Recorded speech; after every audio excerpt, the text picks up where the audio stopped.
snow, my eyes become alive and the light that you shine can't be seen. Follow those along the way. Ooh, the more I get of you, stranger. Boa noite, me ouvindo, Thiago? Boa noite, agora sim, agora tá tudo ok. Opa, então, pessoal, sejam bem-vindos. Essa é mais uma edição do Em Quarentena. Eu sou Carlos Silva, apresento o programa Paiana Conectados todos os sábados ao meio-dia na Rádio Conectados. Enquanto está rolando essa pandemia aí, nós estamos em quarentena, a gente vai batendo papo aqui com grandes personalidades nacionais aqui pelo Instagram. Mas você pode acompanhar o programa Paiana Conectados, é claro, lá em podcast, no Spotify, no site da Rádio Conectados, que é radioconectados.com.br, e também no site exclusivo do programa, que é paianaconectados.com.br. E hoje, mais um convidado especial, mais um cara gente boa. Afinal de contas, se Sérgio Martins falou que o cara é gente boa, é porque o cara é gente boa mesmo, entendeu?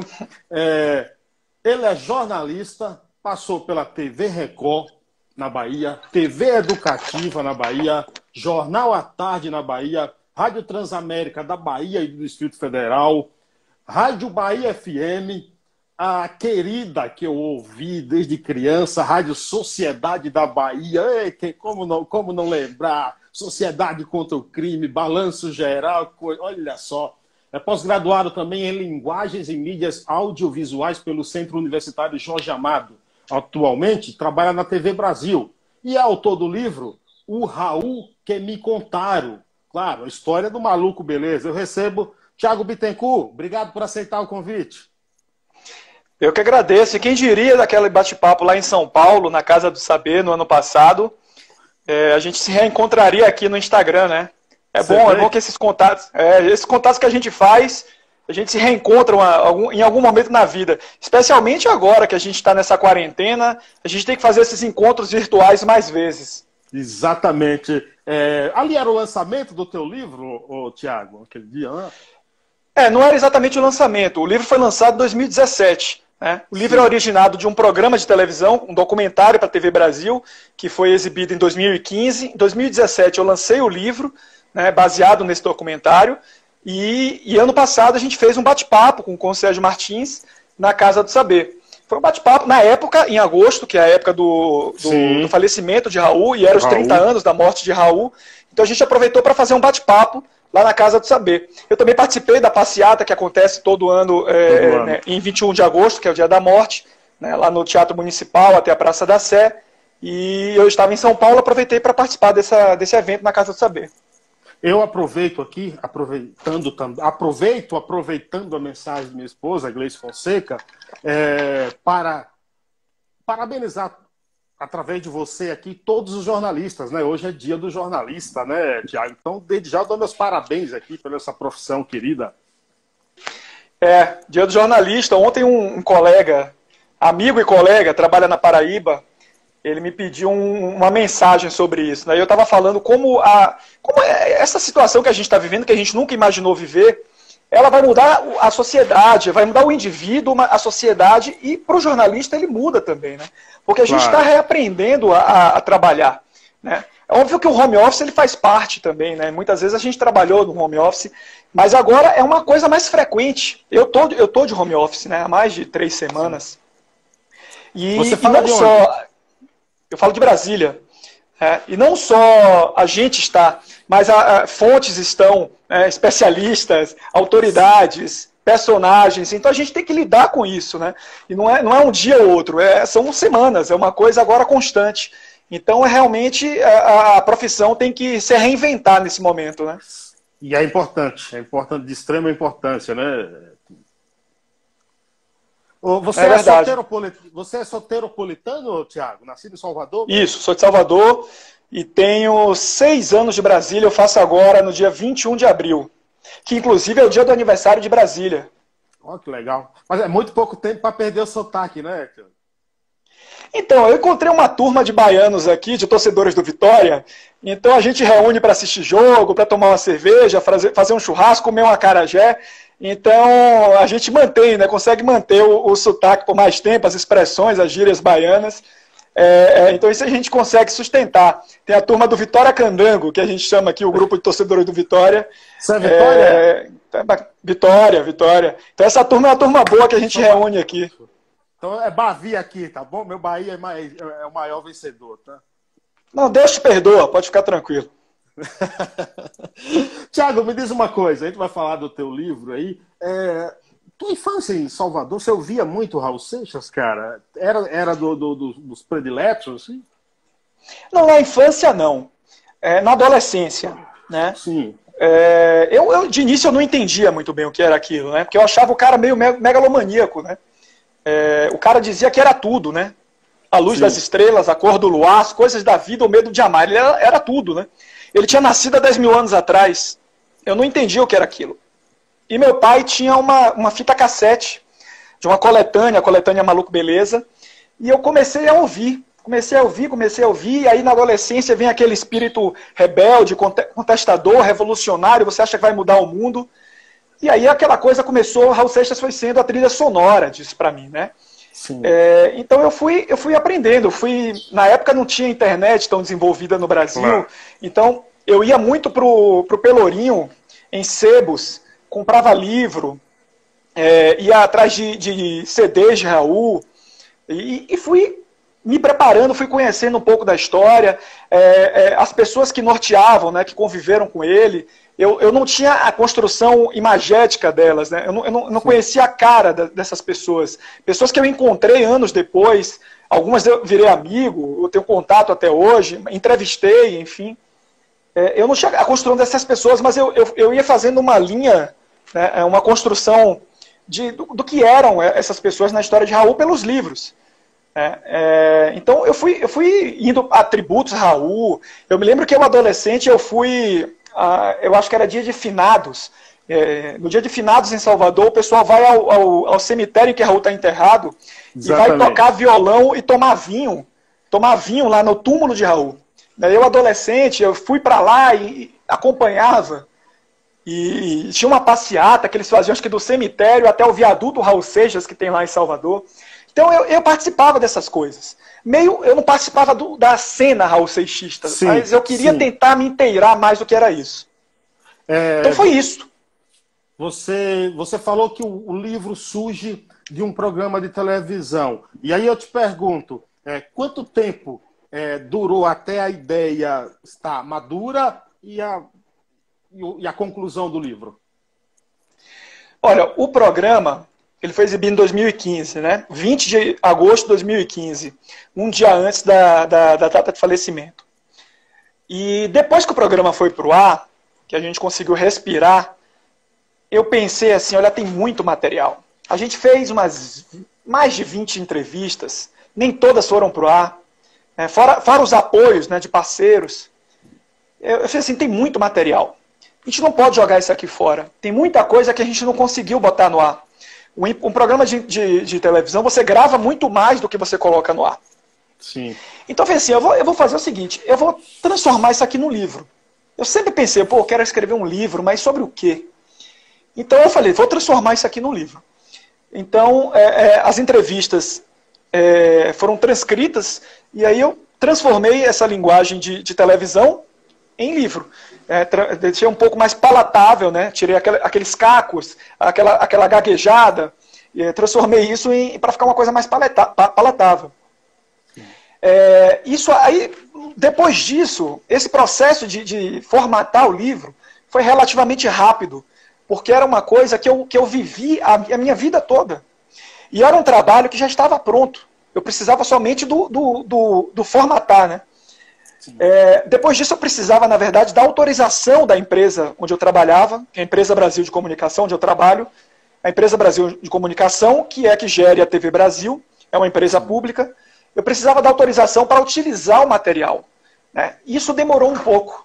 Opa, deixa eu ajustar aqui. Isso demorou um pouco. Demorou cerca de 1 ano, mais ou menos. E depois disso, eu fui procurar uma editora. Eu nunca tive essa experiência de procurar uma editora. Sim. Então eu fui para todos os lados.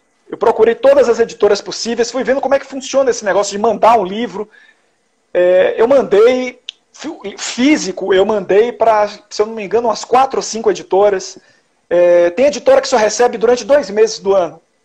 Ele saiu por qual editora? Pela Martin Claret. Tem editora que diz assim, olha, eu posso responder em até 1 ano. 1 ano para responder sobre se ele quer ou não, se responder. E tem editora que recebe online. A Martin Claret, eu já conhecia a Martin Claret. Eu sabia que ela tinha publicado alguns livros sobre Raul. Eu tenho alguns desses livros. Então, o contato com a Martin Claret foi muito rápido. Eu mandei por e-mail, no dia seguinte, eu mandei pelo Facebook, no dia seguinte eu já tinha um e-mail deles dizendo que se interessavam e a gente foi conversando. Desse primeiro contato até a assinatura do contrato, se eu não me engano, ou foi da publicação, mas durou algo em torno de 7 meses para a coisa acontecer. Então, foi importante, né? E aí a gente fez um lançamento em São Paulo, em Salvador, no Distrito Federal, em Goiânia, fizemos no Rio de Janeiro posteriormente, fizemos em Florianópolis, fizemos em Curitiba. Opa, isso aqui está caindo bastante. Fizemos em Curitiba, fizemos em algumas cidades, né, com o apoio da Martin Claret, e participo de alguns eventos fora isso, como esse evento na Casa do Saber que você citou. Aqui em Brasília eu participo de alguns eventos. Eu estaria agora no Paraná, na Ilha do Mel, um evento que é o Raul Vive na Ilha do Mel, com o Silvio Passos, que é o presidente do Raul Rock Club. Gente boa, foi amigo de Raul, demais, meu parceiro. Você conhece o Pena Seixas? Conheço de vista, não tenho um contato com ele, mas conheço. Ele é do Paiaiá, assim como eu. É do Paiaiá, exatamente, você me falou dele. Ele tocou, nessa situação que eu fui no ano passado, em agosto, em São Paulo, ele tocou no Bar do Cacá, num evento que a gente fez lá, inclusive. Mas eu não conversei muito com ele. Mas ele é um cover de Raul que é muito, muito conhecido lá em São Paulo. E esse evento, esse evento na Ilha do Mel, que ia ter lá com o Rick Ferreira, guitarrista, que era o fiel escudeiro de Raul, Silvio Passos, eu ia estar lá com o livro, a minha amiga também, Rosana da Câmara, que escreveu também um livro sobre Raul, 2 livros sobre Raul, né? Ia estar lá também comigo. Então a gente, por conta dessa situação, tivemos que adiar, mas, enfim, participo de alguns eventos sobre Raul, as pessoas convidam, fiz muitos amigos com o Raul, né, por causa de Raul, e é interessante isso. O livro reúne quantas entrevistas? E eu acrescento a pergunta dizendo o seguinte: essas entrevistas são só com... Deixa eu pegar minha cola aqui, ó. Deixa eu pegar minha cola, quantas entrevistas são aqui, ó. Quantas entrevistas? Tá. E essas entrevistas são de passeios musicais, amigos, tem famílias também? Quem são os entrevistados? Bom, a gente tem 23 entrevistas no livro. Deixa eu aqui mostrar para vocês. Muito bonito. Aqui, 23 entrevistas entre amigos, pessoas que conviveram com ele de alguma forma. Tem o porteiro do prédio, que foi a última pessoa a vê-lo vivo. Ele chegou alcoolizado no prédio e o porteiro ajudou a ele ir até o elevador, o seu Antônio. Tem o síndico do prédio, onde ele morreu. Tem 2 fãs do interior de São Paulo, do fã-clube Novo Éon, que tem a cama onde Raul morreu. Tem a filha dele, que mora no Brasil, Vivian Seixas, que estava morando aqui em Brasília até pouco tempo. Tem ex-mulheres, como Kika Seixas, Tânia Mena Barreto. Eu tenho a professora Rosana da Câmara, que é uma pesquisadora sobre Raul. Tem o Leonardo Mírio, que é um pesquisador fantástico sobre Raul. Eu tenho, por exemplo, deixa eu ler aqui, deixa eu pegar minha cola. Marcelo Nova, parceiro, foi do último disco de Raul, Sim, Panela do Diabo. Já o entrevistei Carleba, também. Exatamente, Carleba, baterista dos Panteras, né? O Silvio Passos, que foi o que eu falei. Luciano Estanca, que foi o médico que deu o óbito de Raul. Tenho aqui também Sidney Palhinha, que foi um guitarrista que tocou com o Raul em 83, somente esse ano. Ele disse que não aguentou. E depois que eles quase foram linchados num show que Raul tocou 3 músicas e sumiu do palco, ele desistiu. Ele disse que tinha que pagar as contas dele. Infelizmente, Palhinha faleceu no ano passado. Rui Castro, o escritor Rui Castro, Sim, que Rui se Castro. internou numa clínica de dependentes químicos, né? Na mesma época de Raul, não na mesma clínica, mas na mesma época, e ele conheceu Raul naquele momento, e Rui Castro é casado com uma prima de Raul, Heloísa Seixas, que também está no livro. Gerry Adriani, que também infelizmente faleceu antes do lançamento do livro, Sim, mas uma figura simpaticíssima, um gentleman, uma figura que foi muito amigo de Raul, ajudou muito o Raul quando ele foi para o Rio de Janeiro, saiu de Salvador para o Rio de Janeiro.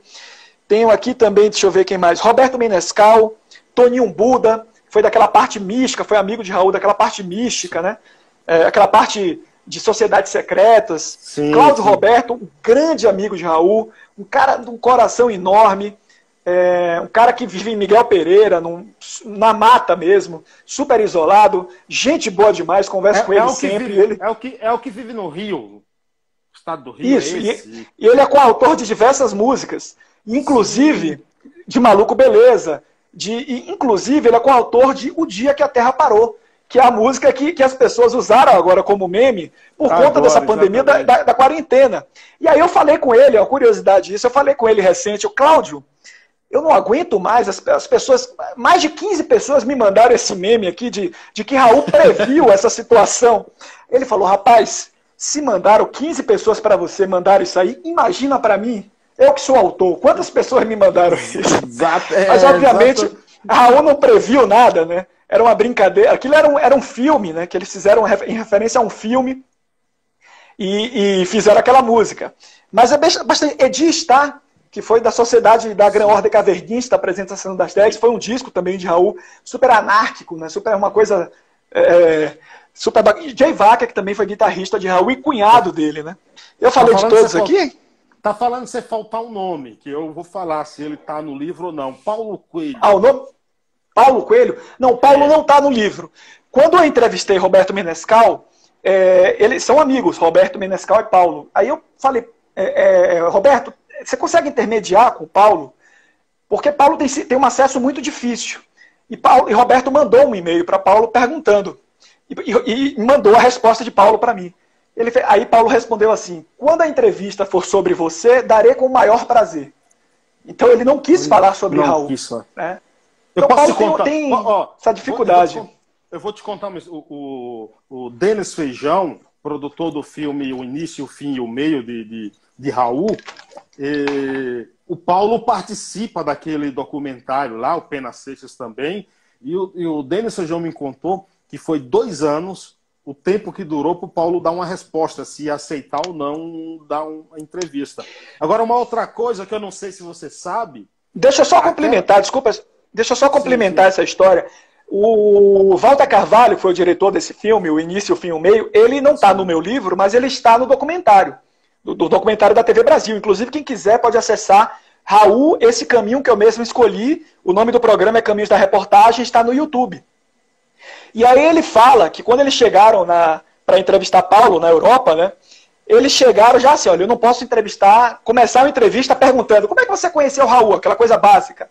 Sim. Então eles chegaram assim, olha, eles pegaram a biografia de Paulo, O Mago, escrita por Fernando Moraes, e disseram assim, olha, na página tal, acontece essa situação aqui com o Raul. Como é que foi isso aqui? Então ele já chegou pontuando na página do livro, que isso surpreendeu Paulo. E ele tinha um compromisso depois... Que ele meio que esqueceu esse compromisso depois, e a entrevista rendeu muito mais do que eles esperavam. Né? Paulo deu um tempo para a entrevista e ele rendeu muito mais. Então, essas são as técnicas que são usadas para poder entrevistar. Isso vai de acordo com o entrevistado. Né? Com Marcelo Nova, por exemplo, eu tive que utilizar uma técnica, alguma coisa ali para tentar quebrar aquela figura ranzinza, aquela coisa meio... dura do Marcelo, né? Eu entrevistei o Marcelo e não é fácil entrevistar o Marcelo Nova. Não é fácil. Então, eu ia entrevistar o Marcelo antes, não ia ser eu entrevistei na casa dele, para o programa. Mas eu ia entrevistar ele num show, antes de um show que ele fez em Brasília. E quando chegou lá, estava tendo algum problema na passagem de som. E aí eu percebi que ele estava irritado, né? Ele estava muito chateado com alguma coisa. E aí quando ele chegou, e aí o produtor chegou e falou assim para mim, não, dá só para vocês fazerem imagem? Eu falei, não dá para fazer imagem, a gente veio para fazer uma entrevista. Aí Marcelo, aí conseguimos conversar, ele veio para fazer entrevista com a gente. Aí ele fez assim, olha, vocês têm direito a 5 perguntas e não me pergunte sobre Raul. Aí, então caiu minha pauta. Aí eu falei, olha, você falou no programa do Danilo Gentili que você não se importava em perguntar sobre Raul. Aí ele foi indo, não amoleceu e tal. Mas enfim, por uma questão técnica, a entrevista não aconteceu. Quando eu fui para São Paulo, eu fiz assim, pô, eu tenho que dar uma quebrada nesse cara. Claro que ele já sabia do que se tratava, ele iria falar sobre Raul. Eu fui na Feira da Torre, aqui em Brasília, numa loja de rock que tem lá. E aí, quando eu cheguei na loja, eu não sabia que música estava tocando, mas eu sabia que era Marcelo Nova. Por coincidência, eu sabia que era Marcelo Nova pela voz. Sim. E aí eu fiz assim, olha, eu falei para a mulher que estava atendendo, eu falei assim, olha, eu vou entrevistar Marcelo. O que você me sugere? Eu queria dar alguma coisa de presente para ele. Aí tinha um vinil vazado do Jimi Hendrix. Ele falou, ele é muito fã do Jimi Hendrix. Eu falei, tá bom, vou dar isso aqui para ele. Então, quando eu cheguei lá, eu falei, pô, Marcelo, queria te dar isso aqui de presente. Ele super curtiu, admirou, contou uma história, né? Jimi Hendrix, enfim. Obviamente, a conversa foi indo, foi fluindo, foi muito bacana. O cenário da casa dele é super bacana, cheio de discos. Tem uma plaquinha, sabe aquela plaquinha que coloca em portão de casa? Cão antissocial. Tem essa plaquinha e no lugar da cabeça do cachorro tem a foto dele. Né? Cão antissocial. Ele mora aqui na Zona Sul, é perto de mim até. Pois é. Ele mora aqui. Imagina, você ia falar de outra coisa. Eu não sei se você sabe, aquela guitarra que Raul está com ela na capa do disco Guita, ela tá hoje com Pena Seixas. Ah, é? Pô, que legal. Porque o Denis Feijão, na época do documentário, trouxe essa guitarra dos Estados Unidos e presenteou, então o Pena guarda aí abaixo de 7 chaves essa relíquia aí, essa coisa histórica aí. Ô, Tiago, agora falando do teu livro, você sabe que já foi escrito trocentos livros sobre Raul Seixas. O que o leitor encontrará de novidade assim nesse teu livro, Kenan? Eu vi uma publicação do Bruno Lustosa, que é do fã-clube do Raul fã-clube de Raul no Piauí. Ele fez um levantamento de 70 livros sobre Raul. 70 livros? Bom, eu não sabia. 70 livros. Isso se não tiver mais, provavelmente tem mais. Hoje é muito fácil você ter uma publicação de livro. Você pode publicar online, né? Então você precisa ter um livro físico hoje em dia. Mas, veja só, o meu livro ele não é exatamente uma biografia. Eu encaro o livro como uma saga. Né? A saga de um repórter que encontrou personalidades que conviveram, que estudaram, que foram fãs, que são fãs de Raul, que cada um tinha uma relação, tanto que trazem histórias sobre Raul, mas é uma relação muito emocional com Raul. Tem gente que chorou na minha frente. Né? E eu nunca neguei para ninguém que o trabalho foi feito com a visão jornalística. Mas eu tenho uma relação, eu tive uma relação desde garoto, desde adolescente, eu conto essa história no livro. No livro eu conto, eu não desvencilho a minha parte pessoal. Então é uma saga do repórter que conta a história, do programa que conta a história de Raul. E isso é bastante interessante. Os bastidores desse encontro. Né? Então não é uma biografia, o livro não é exatamente um documentário. Ele tem um envolvimento pessoal nisso. Né? Em que, obviamente, quem é fã de Raul, ele vai se ver nessa história, porque ele vai sentir muito do que eu senti naquele momento. Muitas das minhas histórias talvez sejam de alguns fãs de Raul. Né? E quem não é fã de Raul, quem gosta de televisão, ele vai perceber os bastidores do fazer jornalístico. Né? E quem gosta de música, ele vai ter figuras da história da música.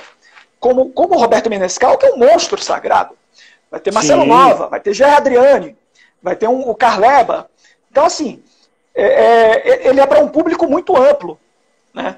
Ele é para um público muito amplo. Tenho um senhor aqui em Brasília, seu Fernando, que eu encontrei ele num evento, no lançamento aqui em Brasília, em um dos eventos de lançamento aqui em Brasília, em 2017. Ele me disse que era um domingo e ele estava passando de ônibus, ele ouviu que estava tocando um rock, ele foi lá, chamou o filho, foi lá. E aí ele não ouvia Raul nem nada. E aí ele comprou o livro. Tirou uma foto comigo, ele e o filho dele, tirou uma foto comigo e comprou o livro e foi. Aí, acho que 2 meses depois, ele entrou em contato na TV Brasil e me procurou. E aí ele falou comigo o seguinte, olha, eu não gostava de Raul. Depois que eu li seu livro, eu já comprei não sei quantos discos de Raul, eu virei fã de Raul. Quer dizer, seu Fernando... Seu Fernando, eu vou chutar aqui, seu Fernando, se o senhor estiver ouvindo, deve ter uns 70 anos, talvez. Não gostava de Raul, passou a gostar de Raul. Seu Fernando já comprou mais de 20 livros comigo, para dar de presente. Para as pessoas, amigos dele, ele dá de presente. Eu já tirei foto, no meu Instagram tem fotos, eu e ele carregando assim, ó, carregando 10, 15 livros que ele comprou comigo. Aí hoje mesmo, um amigo meu, Diego, no Rio de Janeiro, ele falou assim, olha, a minha irmã mais nova, ela gosta de Raul. E a tia me deu um presente, deu seu livro de presente, ela tá lendo, tá amando, que não sei o que. Quer dizer, é um público muito variado. São todas as faixas etárias. São todas as classes sociais. Até porque o Raul, ele atravessa gerações, né, Thiago? Demais, demais. Todas as faixas etárias, todas as classes sociais. E isso é realmente fantástico. A gente está há 30 anos da morte de Raul. Esse ano faz 31 anos da morte dele. E você vê menino. No documentário da TV Brasil, termina com um garoto que deve ter na época, em 2015, devia ter seus 9, 10 anos, cantando Maluco Beleza e puxando a plateia toda. De um evento que teve em São Paulo, em homenagem a Raul. E ele e Tico Santa Cruz, cantando para a plateia inteira. Sabe? É fantástico isso. Cara, na verdade, acho que Raul, ele não fez música simplesmente, fez hinos, né? Como é que pode, cara? Você pega aí, por exemplo, Ouro de Tolo, aquilo ali é uma maravilha, cara. É uma maravilha. Inclusive, tem até uma versão dele em espanhol que eu adoro, aquela versão. Não sei se você conhece. A cada hora surge novidades sobre Raul. Você vê gente de qualquer lugar do mundo cantando Raul. Quem convive mais nesse meio sempre recebe uma novidade sobre Raul. Raul não para de ser falado 30 anos depois da morte dele. Então isso é realmente fantástico, cara. Deixa eu mandar um abraço aqui, pessoal. Saturnino Lima, Rena 29, Rose Araújo, Ronaldo diz aqui, boa, Thiago, sinistro esse livro. Muito obrigado.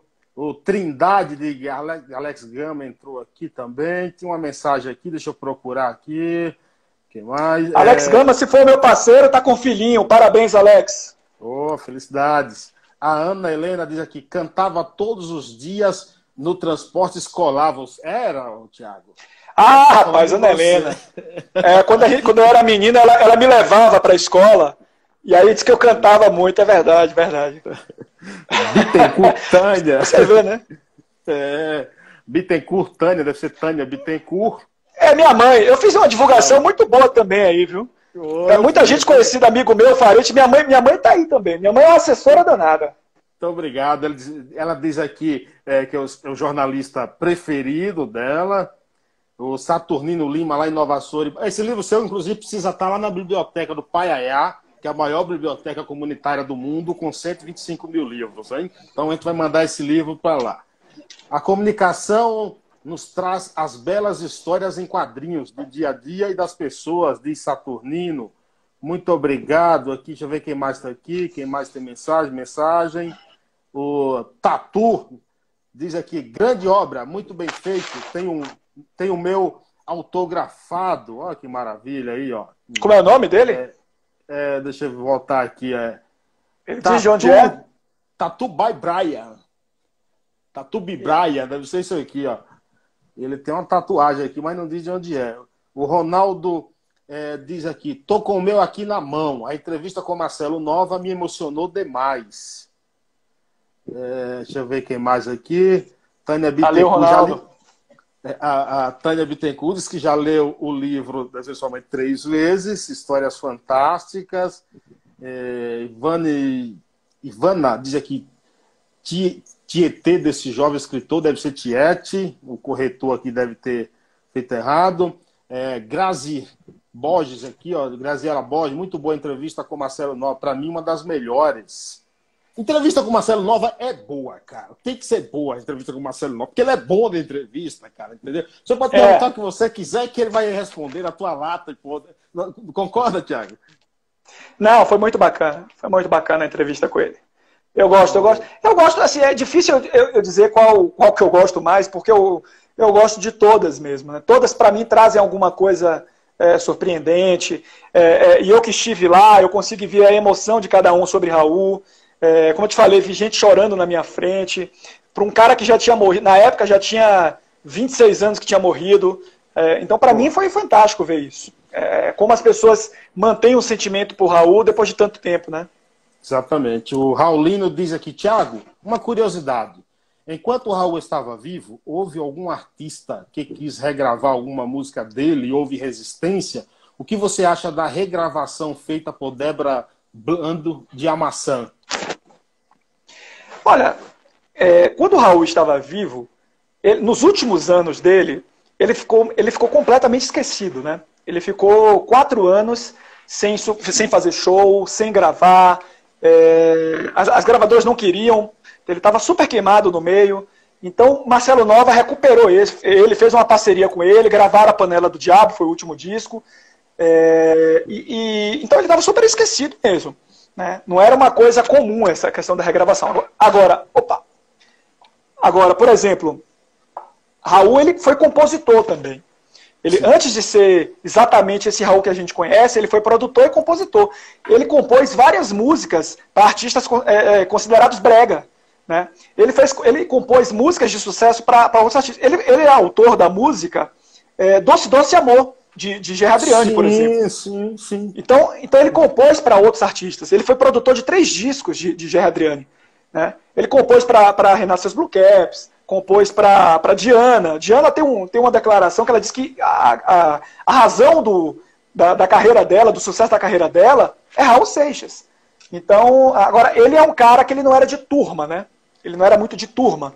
Tinha a turma da Tropicália, a turma da Bossa Nova. Então, ele não era de turma, né? A turma da Bahia, como ele falava, ele não era da turma do Dengo. Exatamente. Ele não era da turma do Dengo, né? A prova disso é que ele misturou rock, rockabilly, baião, tudo. Ele fez uma mistura, samba. Amor. Exatamente. Fez isso. Samba, fez tango, fez tudo. E sobre ele ter, Débora Blando ter gravado A Maçã, eu acho bacana. Eu não tenho essa coisa mais purista, né? Acho que minha luz está falhando aqui. Você não pagou a conta, né? Deve ter sido isso. Peraí, deixa eu só rever aqui, peraí. Peraí, vai lá. Enquanto eu vou vendo aqui o pessoal que tá aqui. Pronto. O Ronaldo... Então, eu não tenho essa coisa purista, né? Eu acho que tem que gravar mesmo. Eu vi muitas críticas quando o Ivete Sangalo gravou Eu Nasci há 10 mil anos atrás, acho que para a novela da Globo. Eu acho que tem que gravar. Todo tipo de gravação é uma divulgação. É homenagem. Ninguém é dono de Raul. Ninguém é dono de Raul. Ninguém pode se sentir dono de ninguém. A arte é livre, né? Então, que mais pessoas regravem. Continuem gravando. Cada um interpreta Raul ou a arte de uma forma diferente. Então, que continue gravando. Exatamente. O Ronaldo diz aqui, me emocionei demais, ótimas entrevistas, até do Mazola. Deve ser Edson aqui, ele diz, rapaz, o seu livro é uma aventura incrível em busca da informação. Lembra uma investigação policial e o nível de detalhe chega a ser tão realista que você se sente em cena. Obrigado, Edson. Pô, esse era o objetivo mesmo. Como é o nome dele? Acredito que seja Edson aqui. Tá meio em códigos, mas deve ser Edson. Esse era o objetivo. É tentar colocar o leitor, né, o telespectador que virou leitor, dentro da cena. Sim. Era uma saga em que eu tentava puxar isso, tentar viver um pouquinho do que eu vivi. É claro que estar lá é diferente de ler, mas tentar passar um pouco desse sentimento, né? E acima de tudo, você me perguntou do qual é a novidade do livro. Eu acho que a principal novidade, a principal diferença do livro, o diferencial do livro é o sentimento. O livro tem sentimento. O livro não é um livro meramente documental. Ele tem um sentimento e as pessoas que leem percebem isso. E elas me retornam isso. Né? Ontem mesmo, uma menina, uma garota de Goiânia, a Mônica, ela postou no Instagram dizendo que leu pela terceira vez o livro, né, que é o livro de cabeceira dela. Então, isso é muito bacana, isso é sentimento, né? Isso é sentimento. Exato. O Cássio Santos diz aqui, muito boa leitura, parabéns pelo livro. Cássio Mota de Brasília aqui. O Rodrigo diz aqui, salve Tiagão, Tatuba Ibrahim, sou eu. É o Rodrigo Ibrahim. Rodrigo Ibrahim, esse é meu parceiro aí, rapaz. Esse é um dos caras aí, por exemplo. Eu conheci com essas andanças por conta de Raul, por conta do livro. Ele canta na banda Os Cowboys Fora da Lei. A gente já fez alguns eventos juntos no Rio de Janeiro. Fizemos no ano passado em Paquetá, na ilha de Paquetá, no meu aniversário. Fizemos evento Os Cowboys Fora da Lei e com Tânia Menda Barreto, que está no livro, que foi uma das companheiras de Raul. Então era o Toca Raul, Conta Raul. Tinha música e história sobre Raul. Eu falava, eu contava história, Tânia contava história, e os Cowboys Fora da Lei tocavam. Uma banda super bacana, de Rodrigo, de Natasha. Um abraço aí para todo mundo. Super bacana, vale a pena. Quando acabar essa loucura aí, eu recomendo para vocês aí que vão para o Rio, que ouçam os Cowboys Fora da Lei. Eu mesmo vou procurar. O Ronaldo diz aqui, muita gente falou mal do Marcelo Nova, que ele se aproveitou e tal, aquelas histórias que a gente sabe. Mas lendo a entrevista com o Marcelo, com Kika, mudou muito a minha visão das coisas que eu vi. Tinha muito isso, né, o Tiago? O pessoal falava que Marcelo se aproveitou quando o Raul já estava bem debilitado, né? A visão de cada um, né? Isso aí, a interpretação de cada um é livre. Eu não tenho essa... Eu não tenho esse apego a essa defesa exacerbada, assim. Eu acho que Marcelo foi uma figura bastante importante para Raul. Como eu disse, Raul estava esquecido, né? Não gravava, não fazia show. Então Marcelo, que já era Raul era um cara referência para Marcelo, né? E Marcelo, eles se juntaram naquele momento e foi muito importante para Raul. Recolocou Raul em cima do palco, gravando o disco. Eles fizeram 50 shows, né? Na última turnê foram de 50 shows. Né? Eles voltaram a estar na mídia. Né? Eles não queriam fazer mídia, porque Marcelo conta que porque ninguém queria dar atenção para eles. Ninguém queria dar mídia para eles. E aí, quando eles começaram a estourar, todo mundo caiu em cima, todo mundo queria chamar eles. Eles falaram que não queriam. Aí ele fala assim, pensa em dois sujeitos chatos. Pensa em dois sujeitos chatos. A gente falou, não, agora não. Mas eles eles fizeram o programa de Jô Soares e fizeram o Domingão do Faustão. Que eles disseram que a gravadora pediu para eles irem, enfim. Mas eu acho que foi um cara bastante importante. Né? Se não fosse Marcelo, talvez Raul tivesse morrido antes ou sem ter essa comoção toda que houve na morte de Raul, né? Pelas tuas palavras, Thiago, você ficou, óbvio, satisfeito e relatando até essas histórias. Isso demonstra uma satisfação na tua fala em ter feito esse livro. Está aí na tua mente um novo livro aí de alguém sobre alguma coisa? Eu tenho uma produção que é anterior a esse livro, né, de Raul. Ele deve ter talvez 10 anos, mas entre indas e vindas, nos últimos anos ele andou bastante. E agora eu estou numa fase final das entrevistas e estou aproveitando esse tempo de home office para poder formatar e depois buscar realmente que forma de publicação a gente vai fazer. Mas é um livro, como eu falei aqui no início, é um livro sobre o Vitória, sobre o Esporte Clube Vitória, em que a gente vai trazer personagens. Já não vou comprar. Mas você vai ser o primeiro da fila, que eu sei. Mas é um livro com personalidades, né? Descendentes de personagens históricos, jogadores, técnicos, dirigentes, torcedores, ilustres e desconhecidos. Então, pessoas de diversas épocas que contam a história do Vitória. Eles resgatam memórias sobre o Vitória. Então, é um livro que eu estou aí, eu e Alan Correia, que é um jornalista que mora em São Paulo, ele esteve, inclusive, na Casa do Saber ano passado. A gente está terminando esse livro aí. E agora, dar uma previsão de lançamento é difícil, né? Porque agora tem que esperar essa loucura acabar. Já que você falou no Vitória Esporte, eu vou te indicar até um cronista, um escritor. Ele lançou até um livro de crônica com prefácio de Juca Kfouri, torcedor do Vitória. Ele é de Sátiro Dias, ele é primo do Antônio Torres. Marcelo Torres. Marcelo Torres, exatamente. É aqui de Brasília, nosso amigo Marcelo Torres. Eu até falei com ele que eu estou devendo o livro dele. Eu não consegui encontrar ele ainda para comprar o livro dele, mas é um cara que escreve de primeira qualidade, sim, Marcelo Torres. Sim. Tiago, gostaria de agradecer. Prazer em entrevistar.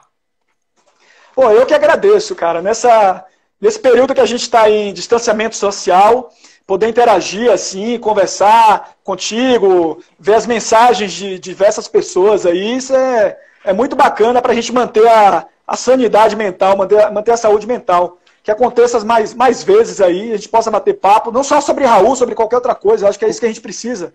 Manter a sociabilidade mesmo virtualmente. Exatamente. Depois eu vou te mandar também o link desse programa aqui, vou colocar no YouTube. E de coração, qualquer hora a gente se encontra por aí também. Um abraço. Vamos, obrigado. Com certeza. Grande abraço para todo mundo aí. Um abração, velho. Um abraço a todos que nos acompanhou até agora também. Grande abraço. Tem mais daqui a pouco. Entrevista com o presidente da Câmara de Vereadores, lá de Nova Soure, Bahia. Um abraço. Adquira o livro. O Raul que me contaram, Tiago Bittencourt. Um abraço, pessoal.